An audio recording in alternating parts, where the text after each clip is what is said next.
Hi everyone, welcome. What you see here is my VermiBag Mini, and the last time we checked in here, 3 weeks ago, 21 days ago, the system was approaching its 1 year milestone date of being in service, but I was away for a little while, so I wasn't home when this system finally reached 1 year in service. So this is the first time we're checking in since that has happened, so happy 1 year in service. And that makes it the oldest of my systems, active systems down here in my wormery. So let me go through a few things about this system really quick before we get started. The system's been fed 30 times so far, and like I said, it was 21 days since the last feeding. There was a 9-day pause between the last feeding and the previous feeding, so it's been 30 days since I put some plums in there. So there were a few plum pits that we checked in on last time that were still showing some signs of the fruit adhering to the pits, and I figured perhaps we can extract those pits if they've been nibbled clean of all the juicy fruit that were on them. I've got a few old gourds that were placed in here once upon a time, so I put those pits inside the gourd so we could track them down really easily. And over here, this fungal growth that I'm referring to was something that we noticed over in this corner when we excavated, this white, unusual stuff. I'm assuming it's some sort of a mold or fungus or something, and as far as I know, it's stuff that the worms would probably enjoy eating, so maybe it's there, maybe it's not. So I'm curious to see how that stuff has either proliferated and has grown into more, or has possibly just vanished. And then the other thing I wanted to check in on is to see how the BTI did. So in the past, I've always applied BTI in solution form, but last time I figured I would take some of the Mosquito Dunks that I'd put into my blender and chunked up into a dry, sort of a dry powdery almost substance. And we put a little bit of it in here, and I think I've already seen a few flying insects, so perhaps it's not done as good a job yet as we're hoping, but I'm still maintaining confidence in the fact that the BTI will help us. But I mean, it's been so long now that we've been struggling with flying insects in this system that I'm almost becoming accustomed to seeing them around. And even prior to that last feeding 3 weeks ago, I had come in here between feedings to apply a whole bunch of moisture to try to hydrate this system, since things seemed a little bit dry in here. And it's these little unusual, I don't know what these are, but whatever they are, they take that plastic covering, and instead of allowing the plastic covering to do its job of keeping the moisture in here, it sort of pitches a tent and allows all kinds of airflow beneath it, resulting in the material in the system being a little bit drier than it could be or should be. Luckily, it feels like the system's been hanging on to its moisture pretty nicely. There's been a lot of humidity around here, so that might contribute to the fairly damp conditions we're seeing in most of my systems. It's really more of a inability of the systems to dry, if drying of the system is what we're after. So I've nudged all these top covering pieces of paper aside, and they're so nibbled away already that I think we're just going to utilize them as supplemental bedding down in the feeding. I've got my prepared bedding here, which I replenished the other day. And I've also got a couple coffee filters. Usually I put the coffee filters aside and use them as feeding zone indicators, but a couple of them I've got are just so moldy and nasty, I figured let's just use them in today's feeding and do away with them rather than keeping them around. I've got a good assortment of them stacking up. I guess the first thing I thought I would check on is to see if any more of this white fungal growth was still present, and it seems to be here, but now it's not in the corner where we saw it originally over here. It seems to have tracked over to this side of the bin now. And I don't have any particular concern about the material.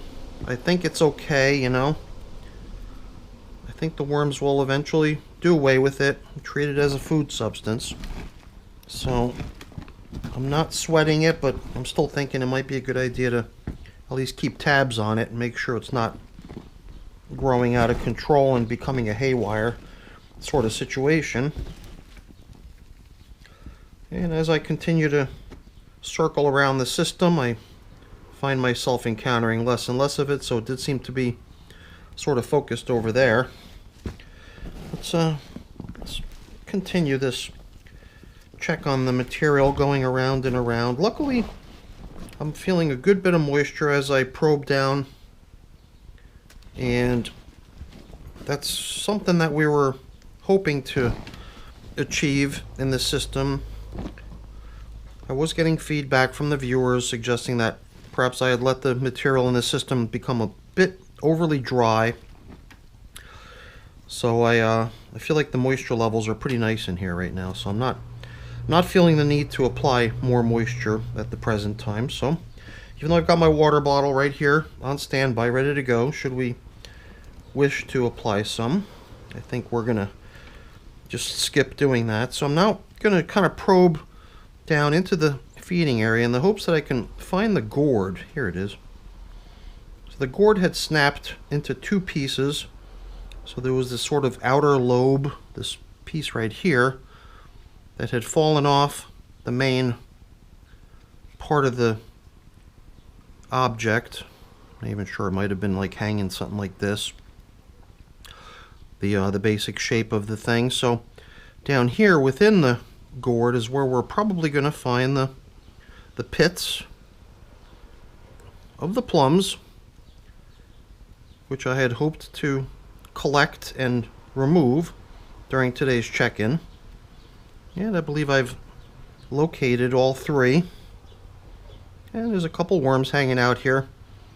Perhaps they were still whittling down the last little scraps of stuff that might have still been adhering to these things, but I doubt that there's anything notable remaining on these as far as food goes, so I believe it's time to just pull them out. So let's proceed now with checking out what else we see. I mean, 3 weeks since the last feeding, it's fairly likely we're not going to see any scraps of the last feeding. And the last feeding, from what I remember, was just an assortment of different frozen veggie scraps, very similar to what I'm giving them today. Just an assortment of frozen fruits and veggies, and a fairly generous portion of it, which means we might be best off creating a fairly good size hole into which we can place it to make sure we can submerge it deep enough so that we can cover it up nicely afterwards. So here were a couple pumpkin stems, and I believe that this too was a pumpkin stem that I found earlier. And even though this system's now over a year old, the pumpkin stems, most of them, came with the worms from their old home. When these worms lived in their previous home, they lived in yellow buckets. When it came time to bring an end to those yellow buckets after being in service for 6 months, I didn't separate the worms from their castings. I simply emptied the buckets right into this system. So what's at the very bottom of this system is actually a whole bunch of lovely castings from the previous home that these worms occupied. And I've always attempted to not probe down too deep so as to not disturb those old castings down there. Every now and then, though, I do get this urge to just check it out a little bit, you know. And it feels like it's damp, and it looks to me like it's just castings, so there's nothing weird going on down there. So why don't we proceed with giving these wormies their lovely meal. Like we said, we're going to repurpose this piece of newspaper, which had been just a top covering till now, and it's just going to become foundational bedding for the feeding zone. And like I said, I got these coffee filters. Perhaps we can even fragment them up a little bit into little pieces. I never even took the time to shake out the coffee that was stuck inside of them. I just sort of let them dry off, and I figured at some point we would put them to use. And at this point, we could take this nice large pile of food, still in the form of the plastic bag that it was in my freezer. So let's break it apart a little bit so we can check out what we're giving them today. I see potato peels, I see strawberries, I see apple peels, I see chunks of cucumber peel, peels of this, peels of that, all kinds of yummy stuff, perhaps even a banana peel. Pretty nice assortment of foods for these little guys. I think they're going to appreciate that. No, something I always seem to forget to do is to return all these large, slow composting old objects back down into the feeding zone before we get too far along, so as to keep all that stuff in the center of the action. And then another thing I like to include in the feedings of my worm systems is a little bit of pulverized eggshell, which the worms can utilize as grit. And like I said earlier, I've got my prepared bedding over here right behind me. And before we cover up, I figured let's also treat them to a little bit of bedding, which I've been a little bit stingy with in this system lately. Or at least that's the sense that I get. So I figured perhaps 2 nice handfuls would be a good way to go today, to try to make up for what might have been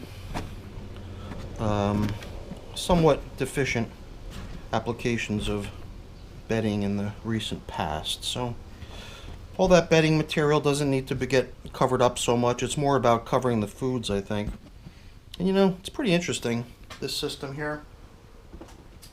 I'm fairly certain that when we launched off this system, the level of the material in it was pretty much where the bottom of that little view window is, and over a year's time, despite the 31 feedings it's received now, including today's feeding, that level never ever seems to rise.